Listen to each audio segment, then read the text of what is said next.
Austin Snapp. I'm graduated here in April of 2018. I have traveled and worked on the road for about five and a half years at this point.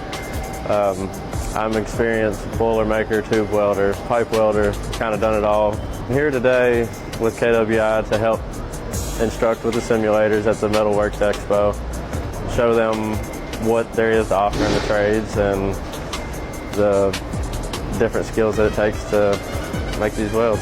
My hobbies are dirt bike riding, snow skiing. I would consider welding a hobby. It's like an art to me. There's many ways to do it. Everybody welds different. Always be willing to try new things. Always listen to somebody else's perspective, because they can describe it or present it in a different way that may be better for you, such as whenever I instruct here, one instructor may be better for somebody else as to where I may be better for them, just depending on the way you teach or the experience you have. Just like Keegan behind the camera, he has different experiences than I have and different scenarios that he's ran into on the road. So always be willing to listen to somebody.